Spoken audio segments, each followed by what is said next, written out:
There, thank you for joining me for day one of 4 of the mini trainings all about turning your passions into profits. So today is day one, and we are going to be covering one of the core values that my business and hundreds, millions, I don't even know how many don't have this, and so I'm just going to say most businesses have these 4 core values. And so we're going to be diving into those 4 core values. And the one we're going to be talking about today is mindset, and more specifically, an open mindset. So first, I want to share with you who I am, my story, and then we are going to get into mindset. So I am Meredith Bullock, and I live in Nashville, Tennessee with my husband, Nick Bullock, and he has his own producing studio where he works with musicians and bands to record and produce their music. And he is also a musician and has toured and played a bunch for many years. So we're both entrepreneurs, and he was an entrepreneur when I first met him. And so that has been super helpful for me, taking the jump to become an entrepreneur as well. We have 2 boys. One is Elijah. He's 1 year old, and then Noah is 3 years old. So we live in Nashville, Tennessee, and we are originally from upstate New York in the Ithaca area. I'm originally from Binghamton, and we met in Ithaca when I moved there. I don't even know how many years ago. So we moved to Nashville together. So just a little bit about me.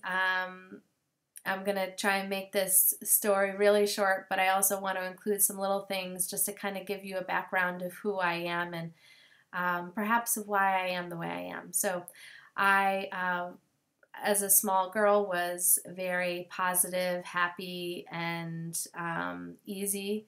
My parents would always say that I was the easy child, and I don't think that was an accident. I think that that is something that I learned to do, being the third daughter, and then my brother came after that. So, just being the easier one. And so that kind of tells you a little bit about myself, that I was more of a optimist, a little more withdrawn, definitely a loner. And so, let's see, I wanted to be an art teacher growing up. And then when I went to high school, or middle school and high school, I really didn't like school very much. And it wasn't that I necessarily didn't like school per se, but it was, I struggled to learn. And many years later, I realized it was because I'm more of a visual learner than anything else. And as most of you might recall, when you were in school, they don't really teach in a visual way. And so it was hard for me to learn and retain the information that I was learning, because I memorize and absorb things in a visual way. So I did really well in phys ed and in art, because those were things that I could understand and retain. But other things I was kind of terrible at. So because I didn't like school, I didn't want to go to college, and my parents encouraged me more to be an entrepreneur than anything else. So they definitely, were okay if I wanted to go to college, but they were more encouraging about starting your own business, finding and utilizing your gifts and starting a business with that. So both of my parents were entrepreneurs at some point in their lives. My mom had several different businesses, and so they were really encouraging. They were both workers. My mom worked throughout my childhood and growing up, and she also had her own business on the side. And same with my dad. He worked and had his own business on the side. And so that was the family household that I grew up in. So I decided that I wanted to be a hairstylist, and I went to cosmetology school while I was in high school, and because I didn't want to go to college, but I also wanted to know how to make money and how to have a career as soon as I got out of high school. And I had 2 aunts that were both hairstylists, And so I saw that as an opportunity to get some training so that I could immediately start making money and have a career. And so that's what I did. I graduated cosmetology school when I was 17 and started working at a salon at that age. And then a few months later, graduated high school. And so ever since then, I was a hairstylist, and I did it for 13 years. And somewhere along the way, I felt like maybe I didn't listen to college long enough, and maybe I should try it. And so at age 25, I went to college for about a semester, and I realized that at that point, I didn't want to go into debt having to learn from these amazing teachers, but instead I was going to hold myself accountable to teach myself everything that I needed to know to be an artist and to teach and to do the things that I wanted to do. And so after I finished that one semester of college, I moved to a town about an hour away from my hometown called Ithaca, New York, and it's an artsy town where pretty much every restaurant or coffee shop, anywhere you go, there's art there. And so I saw it as an opportunity for me to share my art and kind of get out there as an artist. And so I moved there by myself and started painting and drawing, and eventually got a show. And after that show, many more shows after that. And so I exhibited over a dozen times when I was in Ithaca for I guess I was there for 4 or 5 years, and made a name for myself as an artist. And after moving to Ithaca, I met my husband, and we eventually got married. And when we got engaged is when I took up calligraphy and taught myself how to design and write out my wedding invitations. And at that point, I listed it on my Etsy page, where I had listed some other artwork, and it never sold except to my mom. And so I listed it there, and it immediately sold. And then I had a ton of requests for more custom work. So I saw this opportunity to get out of the salon, because at that point I had been doing hair, I think, like 10 years. And I really wanted to be an artist of some sort and be self-employed in some way, but I couldn't figure out how or how to make money doing it, nothing like that. And so this was an opportunity for me, and so I followed it, and I started designing rubber stamps for envelopes, like return addresses.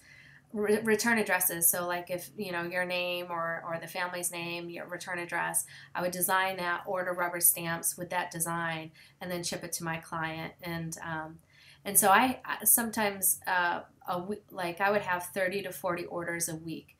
And so that eventually grew into me designing wedding invitations, which eventually allowed me to quit my hair salon job, along with another opportunity that I saw. So I was working at the hair salon, doing the calligraphy on the side, and over and over and over again, when summer would come around, we would get phone calls in this salon and other salons that I had worked at for requesting a hairstylist to come to the site that they were getting married at to do the bride and the bridal party's hair. And so this one year, after I'm doing calligraphy on the side and kind of getting that going, finally I just realized, hey, you know what? This is an opportunity. I'm going to do something with this. And so I built a blog and took lots of photos, did some hair on some models and things like that, photographed it.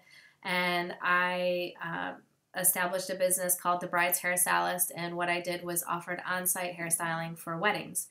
And it was immediately took off. I think I did I don't even know. I want to say like 14 or 15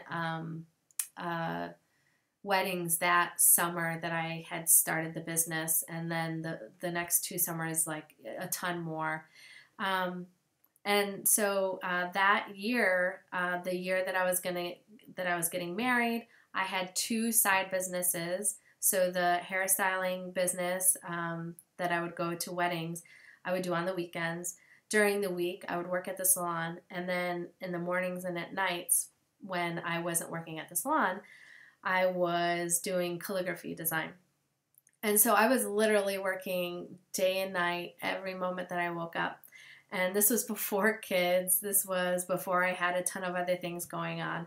And so I was able to, dive in and really do all of that.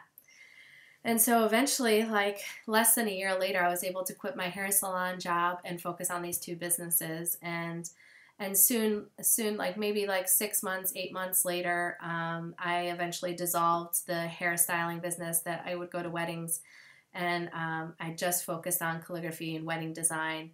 And shortly after that, we moved to Nashville, and from there, my husband sold his School of Rock business back in Ithaca, and I actually ended up supporting us. Besides the monthly stipends he would get from selling his business, I actually financially supported us for I think about a year or so based on my own business alone. And so then, let's see, so then I was doing wedding invitation designs, and I actually realized that I didn't love doing it, and I would procrastinate like for so long to do the handwriting of the envelopes. And I just realized I didn't love it, and what I was missing, which I had done before the calligraphy, like intertwined with the calligraphy, was that I wanted to work more with artists and creatives, entrepreneurs who wanted to make money doing what they loved. And so I started weaving that more into what I was doing, and slowly tapered off doing wedding invitations. And then I had my first son. And before I had my first son, we had a few miscarriages, which I bring up because I think that kind of has to do with what we're going to talk about today. But a few years later, we had my first son, Noah, and I stopped working for a little while. And then 2 years later, I had my other son, Elijah, and that was about a year ago. And then about 10 months ago or so, I took some time off of work to focus just on my family and the household, and actually to write my book. And so that brings us to today. Now I'm working again, and still writing my book, and just getting back to the original gift that I know I possess, which is to help artists and creatives and women, mothers like you, to do what you love and to make money doing it. So that is my story in a nutshell. Maybe it's a bigger nutshell. but just wanted to kind of cover all the ground so you guys knew who I was and where I was coming from and all of that. So today what we're going to talk about is mindset, or open mindset, or some people even call it positive mindset. So we're going to talk about that today. And to me, that is probably one of the most important things in my own journey, and in so many books that I read. That is also what is so important for other successful people as well. And so when I talk about open mindset, I am reminded of Think and Grow Rich by Napoleon Hill. And if none of you have read that, definitely read it. It's really good, and it's all about mindset. But I wrote down a quote that I want to read to you guys that I think is so great. It's, whatever the mind of a man can achieve, whatever the mind of a man can conceive and believe, it can achieve. And really, that's such a statement about how powerful our thoughts are. And there are a few examples that I want to share with you in my own life about this. So, you're taking opportunity despite your limitations. And so that reminds me of the salon, the business idea that I had when I was working at the salon, and we were getting lots of requests for on-site hairstyling. I saw that as an opportunity, and I took that opportunity, and I think that day I started a blog. And then, like, maybe that weekend I was doing some hair for some models and getting photos of that. And and and was spending hours and hours like uploading my images and making a storefront on like mint.com and like weddings.com or whatever the websites are, just to get my name out there. I was ready and excited to get this business going. And so it's seeing, instead of seeing the challenges and the limitations that you're currently given, you see the opportunity. So another example is when I was feeling really overwhelmed and like I couldn't work and take care of my kids at once, I could have really blamed myself or blamed others for it, but instead I saw it as an opportunity for me to take some time for myself and for my family to rejuvenate and reinfuse our day-to-day routines with more love and organization and joy. And so I saw it as an opportunity rather than beating myself up because just a few weeks before I had decided that I was going to take some time off, I had launched the Brave Map, and which was a website with online lessons and coaching and everything. And I had lots of people signed up that I had to refund money to, and there were definitely moments that I felt like a big failure because I had just done all of this, and here I am. I'm going to have to refund all this money now and disappoint everyone. But instead of getting hung up on all of that, I saw it as an opportunity. Another thing to think about when you're thinking about mindset is it's courage despite your fear. So one of the biggest things that people struggle with before or during trying to make their passions into profits or trying to build a business is the fear of failure or the fear of inadequacy. So putting yourself out there and someone saying you're not enough or being rejected or failing or not getting what you want. The thing to know is that you got to just keep your mind open and you got to jump anyway. You have to take the steps that are needed in order to reach your dreams, because if you don't, then that is even more scary to me, is if I don't jump.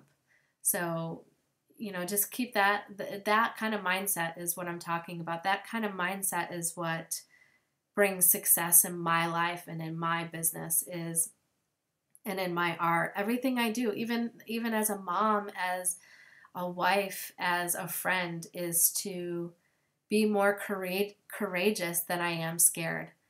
I'm not saying that I don't get scared, because I do. I have fears every single day. But instead of listening to that fear and stepping down, I instead jump, because I know that fear is saying, hey, you're scared and you have what it takes to get through this fear. And so I use it more as a compass. So fear as a compass is something that I have said before. And so if you find that you're scared of something, instead of stepping back and, withdrawing from the challenge, instead look at it, investigate it. Why am I scared? Why am I scared of failing? What is it I'm really scared of? And if I'm scared of failing, what does it mean if I don't do anything at all? Just really investigate that fear, because ultimately you're going to find that you have what it takes to move through that fear. We all have what it takes to do that. And the last thing I want to share, another thought on this, is that it's beauty despite darkness. So I mentioned earlier that I had 2 miscarriages before I had my two healthy baby boys. And that could have scared me away from having children, but instead it just encouraged me more to look for what was going on. Why was I having these miscarriages? Why was this happening? And so for months I would have so many vials of blood drawn that it almost made me sick. And my doctor, it was so that my doctor could do blood panels and see what was going on. Was there something wrong with my hormones? Was there something wrong, what was going on. And eventually the blood test that I literally almost skipped because I was so sick of getting my blood drawn that I was feeling defeated, like, okay, I have to get my blood drawn again. I had to go like almost every month for, I almost want to say 6 months. And literally the last appointment to get my blood drawn, I almost decided not to go because I was so over it and just wanted to push through and just try to have a baby anyways. I went, and she actually found what was causing the miscarriages. And so I share this with you because losing those babies was one of the hardest things I've gone through. And it was probably the darkest I'd ever felt in my life, especially the second one, because it had happened again. And I just felt like such a failure. I had felt like I wasn't adequate to have children. It was a very dark week of finding out that my pregnancy was probably going to fail. And then when it finally did, that week leading up to it happening was a bad one. So through that low, I saw so much beauty come from that. And so back to the mindset, it's this open, positive, opportunity, growth-filled mindset that if you feel stuck, if you feel lost, if you feel like everything is against you, you might hate me for saying this or disagree, but I promise you, the only person that can get you out of being stuck and lost and in this state of fear is you. You are. It is up to you. And in order to get out of being stuck, out of being lost, out of being so traumatized from something that has hurt you or has physically, mentally, spiritually, emotionally hurt you, you must choose to see the opportunity, the beauty, and the courage in all of it. So with that, I want to just share a takeaway with you for the day. And that is, I want you to ask yourself what you're currently struggling with, what your biggest problem is with your business or in life right now, what's holding you back, and what can you do today, a very small step, what can you do today to move through that struggle? What can you do today? Just one small thing. So maybe you're feeling overwhelmed because you don't know where to start on creating a website. Let's just say that. Everybody says Squarespace is super easy, but you get on there and it's so overwhelming. Oh my gosh. What is one thing you can do today to move towards getting out of that struggle? Another example is you have a bazillion things that you want to do and you don't know which one to focus on first. Well, today you are going to focus on one thing that matters most to you, okay? So you just need to think about all of the things that you want to do and listen to which one is the most important, and you're going to focus on that one today. And so these little successes, these little steps that you can do each day really help infuse you with this positive mindset. And then the last thing I'm going to encourage you to do, which I've done before, and it's so powerful, is that instead of saying, I want this, I want that, I want to make $1 million, I want to work with these people, instead of saying, I want this, I want that, you're actually going to start talking as if it's already so. So if you want to make $1 million, you say, I'm making $1 million. I am making $1 million this year. Or this year, that's a lot. I'm making $1 million at some point. Or, you want to be specific and you want to talk as if it's already so. And so that's the kind of mindset you want to have. Not this mindset of lack, like you're lacking something, like you don't have it and you want it. Not that kind of mindset, because that mindset tells your mind, I don't have it, I don't have it, I don't have it. And so I want it, I want it, I want it. Instead, what you want to tell your mind is you already have it. And so then therefore it comes to you freely and easily. I know that might sound wild and crazy and a little magical. Well, it truly is all of those things, and it really does work. I promise you. And so that's what I want to leave you. And there was just one more quote that I wanted to share with you that I think is such a wonderful quote. And I can't remember the name of the amazing author and coach. I'll have to share with you guys tomorrow with the training in tomorrow's training. It's life isn't happening to you, it's happening for you. So that's really what we're talking about today, is that, instead of feeling like a victim, which I have done so many times, and I'll be honest, I struggle with it still, but it's just a click. It's just like flicking on the light. It's just a switch. You just have to make the decision that I could pity myself and I could play victim today. Just like I woke up this morning not feeling very well, and I could have blamed it on everyone and been mean to everyone and not done this training, made a ton of excuses. But instead, I decided to see the opportunity in it. I decided to flip the switch and be positive. And because of that, I am here today, and I feel great, because the days that I don't feel great are the days, oftentimes are the days that I say I don't feel great. And the days that I feel great are the days that I say I feel great. Okay, everyone, so that is my mini lesson for today. Ended up turning out a little bit longer than I expected, but I hope it's super helpful for you and inspiring, and I hope it pushes through some limiting beliefs that maybe you've had, or it just allows you to get to know me a little bit more. So tomorrow, expect the same thing. I'm going to record the videos and send them to you and make them available to you. And tomorrow is all about clarity. So we will talk more tomorrow, and I hope you have a great day today. Bye-bye.